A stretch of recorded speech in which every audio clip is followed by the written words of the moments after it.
Ya guys, kali ini kita bakal lebih fokus untuk bicarain seputar package JSON-nya itu sendiri ya. Ini gua close dulu by the way untuk Thunder Client.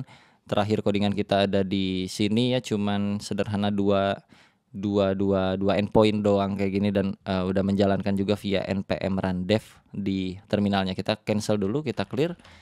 Oke, bicara seputar package JSON guys, di sini tuh sebenarnya adalah sumber utama kehidupannya si project kita. Jadi apa-apa yang kita install tuh akan datanya atau apa ya disebutnya teh ini teh dependensinya ya, dependensinya tuh bakal masuk ke sini. Di mana saat ini kita cuman punya satu modul yaitu Express dan masuk sebagai dependensi di dalam proyekan kita yang ada di dalam package JSON ini ya. Jadi ketika lu suatu saat mau masukin modul baru, lu bisa kasih langsung di sini manual modul apa yang lu pengen misalnya dengan versinya tuh versi berapa. Bisa seperti ini manual ya guys ya. Yang mana otomatis ketika kalian melakukan npm install nanti akan masuk ke dalam node modules berdasarkan dependensi yang udah kalian update gitu. Tapi cara itu jarang ya, cukup jarang dilakukan, di mana biasanya kalau kita mau nambahin modul ya udah kita langsung lakukan npm install aja di terminal. Contoh kita misalnya mau install satu modul yang namanya course. Course ini cukup penting di dunia Express.js, di API terlebih, karena kalau kita nggak pasang course biasanya nanti yang klien itu keblok ketika mereka mau melakukan eksekusi data, request penambahan data ke dalam database atau ke API dulu, nanti API ke database itu kalau nggak pakai course di API-nya biasanya kena block, requestnya nggak bisa dieksekusi. Nah jadi kita sekaligus mempelajari alur modul datang tuh kayak gimana ya. Jadi pertama buka dulu package JSON-nya. Kalian lihat di sini dependensinya masih single, cuman Express.js doang. Udah pasti Express.js ini masuk ke dalam node modules ya. Nah, ketika kita melakukan penginstalan di sini misalnya npm spasi install spasi course kayak gini. Course ini sekali lagi package supaya nanti klien itu kalau mau ngehit API kita nggak akan kena block tuh mereka ya. Jadi nanti kita bakal pasang course di Express.js yang kita punya. Ini ketika kalian enter, maka perhatikan di dependensi akan langsung nambah course, betul? Dan dia bakal langsung masuk ke dalam node modules tuh. Nah, satu lagi modul yang cukup penting yaitu namanya nodemon. Kalian perhatikan di sesi sebelumnya kan kita untuk jalanin server API ini harus dimatiin dulu, terus dinyalain lagi. Kalau udah di save kan ya kayak capek banget gitu loh. Nah, nodemon ini muncul supaya kita nggak perlu melakukan matiin dulu servernya, nyalain lagi kayak gitu-gitu biar lebih cepet aja. Ini disebutnya biasa kita bilang nih hot reload kayak gitu, hot reload service, biar API-nya bisa langsung set tanpa harus kita matiin dulu. Otomatis berubah tuh ketika kita melakukan perubahan codingan. Jadi langsung aja diketikin di sini npm di terminalnya npm spasi install nodemon kayak gini.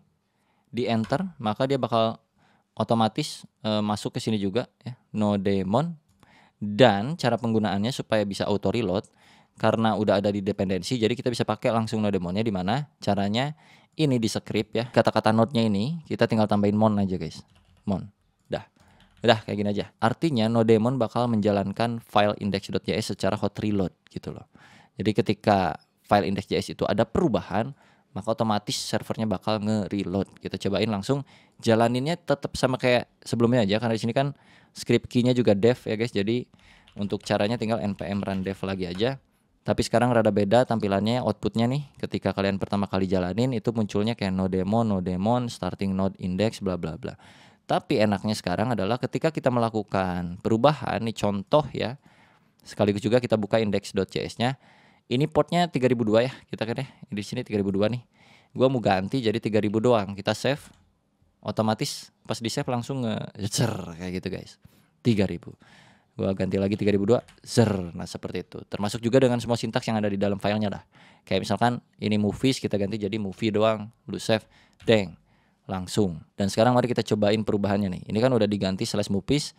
Servernya nggak gua matiin. Tadi otomatis dari nodemon kita buka Thunder client-nya. Di sini activity terakhir gua adalah di localhost 3002.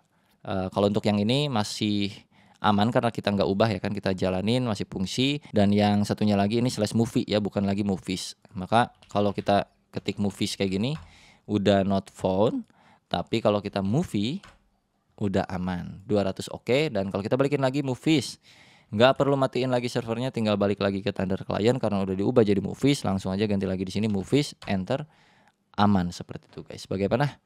Cukup mengerti untuk setupan package JSON ya. Sampai di sesi kali ini harusnya lebih clear ya karena kita fokus di hal-hal kecil dulu nih ya, mulai dari setup manual, terus sampai ke jalur di mana kita mengetahui ini script fungsinya apalah. Nggak cuman untuk menjalankan index.js-nya, tapi di sini sekaligus kita bisa lakuin kayak macam otomatisasi dulu misalnya, atau pengecekan dulu sebelum menjalankan index.js-nya kita mau ngapain dulu di sini tuh bisa. Gua kasih contoh dulu sedikit di sini bahwa si script ini bisa kita masukin sebuah command Linux kayak gituan ya. Contohnya misalkan gua pengen menduplikat file index.js sebelum nodemon index ini dieksekusi. Caranya kayak gimana? Sederhananya kita bisa masukin command di Ubuntu atau di Linux lah ya, paling dasarnya kayak cp -r kayak gini, dari file mana .index.js gua mau copy menjadi apa, misalnya jadi testing.js kayak gini, dan nodemon index. Artinya apa? Ketika kita jalanin npm run dev, maka ini yang akan dieksekusi duluan, yaitu mengcopy index.js kita, dibuatkan file baru menjadi testing.js. Lalu ini dan ini lalu jalankanlah nodemon index.js. Jadi kayak bisa diatur segala macam gitu yang ginian tuh ya. Kita coba save dulu. Untuk saat ini nggak akan dieksekusi langsung karena kita harus Ctrl C dulu ya guys ya. Itu kan bagian di dalam dev ini, jadi nodemonnya nggak tahu, dia tuh nggak begitu pinter juga sih. Kalau kita jalanin npm run dev sekarang, dia bakal berurutan. cp dulu alias copy file dulu ke file baru, lalu nodemon index. Perhatikan di sini, file gue cuma ada index.js doang. Ketika kita enter npm run dev-nya, maka dia bakal tercipta satu file baru yang bernama testing.js, enter. Oke, langsung masuk testing.js. Nah, pada dasarnya nanti ketika kalian udah melakukan deployment ke dalam server yang kalian punya masing-masing, ada beberapa configuran yang harus kita masukin sebelum menjalankan API yang kita punya. Walaupun tidak selalu harus, tapi ada kalanya di mana kita butuh sesuatu tuh kita harus customnya di mana lagi nggak tahu. Ya salah satunya bisa di area sini gitu. Ya, jadi sampai jumpa di sesi berikutnya. Semoga cukup jelas seputaran package JSON.